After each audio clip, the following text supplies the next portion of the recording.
Salam sejahtera, hari ini kita nak belajar bab 3, kod arahan. 3.2 struktur kod arahan ya. Standard pembelajarannya 3.2.1 bahagian 2 struktur kawalan pilihan dalam penyelesaian masalah. Sebelum ini kita sudah belajar struktur kawalan jujukan. So hari ini kita nak belajar struktur kawalan pilihan.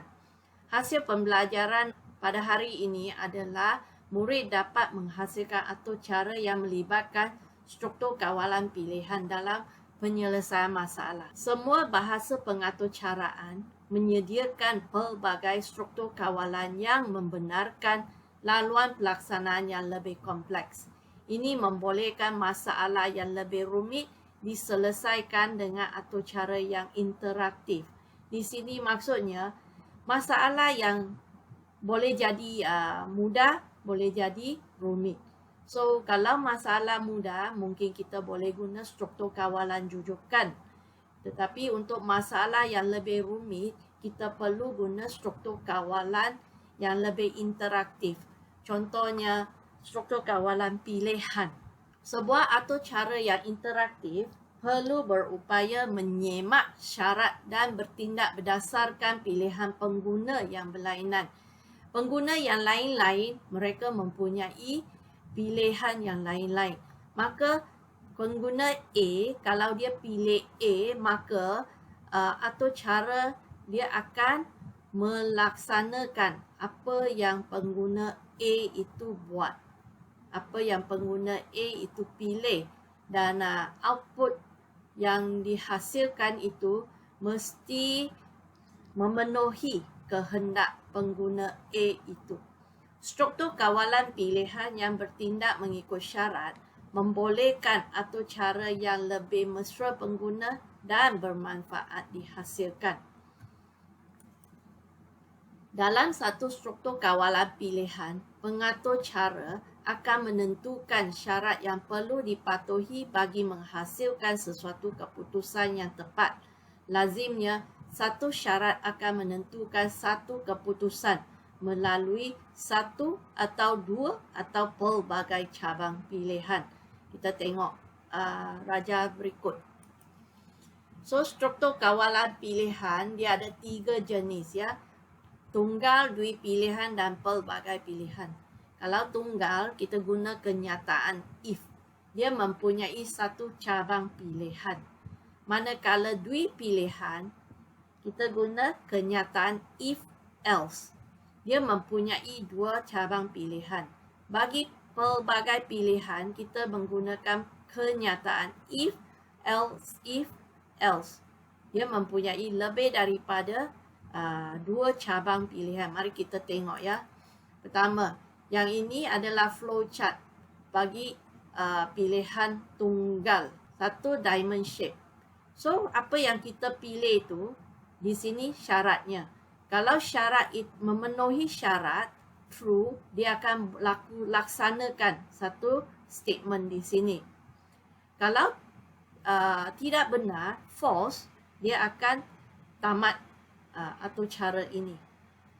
Okey, yang ini pilihan tunggal. Seterusnya mari kita tengok if else. Okey. Mula-mula kita start atur cara, kemudian dalam pilihan pertama, kalau syarat pertama dipenuhi, dia jadi true, jadi dia akan laksanakan kod arahan pada blok inilah, kemudian pergi ke tamat atur cara. Kalau syarat ini tidak dipenuhi, jadi dia akan pergi ke pilihan yang kedua. So, pilihan kedua dia akan semak syarat. Kalau syarat dipenuhi, dia akan pergi laksanakan kod arahan pada blok ini, kemudian tamat. Kalau tidak dipenuhi, dia akan pergi ke pilihan ketiga. Dia akan semak syarat itu. Kalau syarat itu dipenuhi, maka dia akan laksanakan kod arahan pada blok ini dan tamat. Kalau masih tidak dipenuhi, dia akan buat laksanakan satu statement pada blok ini. Kemudian berhenti. Ini adalah if, else. Okay? Sama ada dia kalau katakan syarat itu dipenuhi, dia boleh laksanakan ini. And then kalau syarat dipenuhi, syarat kedua dipenuhi, dia pergi sembah syarat ketiga. Yang ini boleh jadi yes, terbalikkan yes dan no. Okay, kita boleh terbalikkan yes dan no. Terpulang pada pengatur cara tersebut. Okay, lepas ini kita akan pergi buat latihan. Dan ini cikgu simpan dalam Google Doc ya. Kamu tengok, perhatikan fail nama perhatian ini ya, 3.2.1 bahagian 2 pada 7 hari bulan Julai 2021. Penyelesaian masalah menggunakan struktur kawalan pilihan. Anda sebagai ahli Persatuan Bulan Sabit Merah, Anda diminta menjaga kesihatan dan mengatasi masalah obesiti dalam kalangan murid sekolah. Anda mendapat cadangan daripada guru ASK untuk membangunkan satu atur cara yang akan memaparkan cadangan jumlah kalori yang dibenarkan untuk sehari berdasarkan jantina dan umur pengguna atur cara perlu mengikut jadual cadangan pengambilan kalori yang berikut. Okey, di sini ada cikgu sediakan satu jadual, kita tengok ya. Lelaki dan perempuan. Antara lingkungan umur 13 hingga 15 tahun. Bagi lelaki, kalori harian yang diambil ya adalah 2,690 kalori. Manakala untuk budak perempuan 2,180 kalori. Antara lingkungan umur 16 hingga 18 tahun. Jumlah kalori seharian bagi lelaki adalah 2,840 kalori dan perempuan adalah 2,050 kalori. Antara lingkungan umur 19 tahun hingga 29 tahun itu, jumlah kalori adalah 2,440 sehari.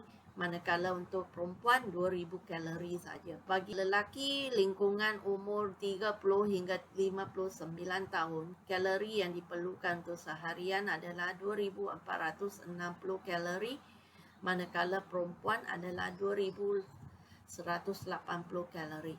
Untuk lingkungan umur 60 tahun dan ke atas, kalori yang diperlukan untuk sehari adalah 2,010 kalori, manakala untuk perempuan 1,780 kalori sahaja. Maka kita ikutlah apa yang kamu buat minggu lepas. Tengok nombor nama kamu di nombor berapa, kemudian di bahagian bawah ini typekan nama kamu ikut nombor. Kemudian typekan jawapan lah, nyatakan. Ini langkah 1 kita nyatakan pernyataan masalahnya. Apakah di sini kita kena berdasarkan soalan tadi, kita kena kenal pasti input apa, proses apa, outputnya apa. Proses biasanya apa struktur kawalan yang kamu gunakan. Okey. Kemudian soalan yang kedua, nyatakan pseudocode di sini langkah kedua. Biasa apabila kita terima sesuatu soalan, langkah pertama adalah pernyataan masalah. Kita kena kenal pasti input, proses, outputnya. Kemudian masuk langkah kedua, kita kena hasilkan algoritma. So di sini cikgu cuma minta kamu hasilkan algoritma yang berbentuk pseudocode saja bagi penyelesaian masalah. Okey. So ini adalah latihan untuk hari ini. So selamat belajar dan sekian, terima kasih.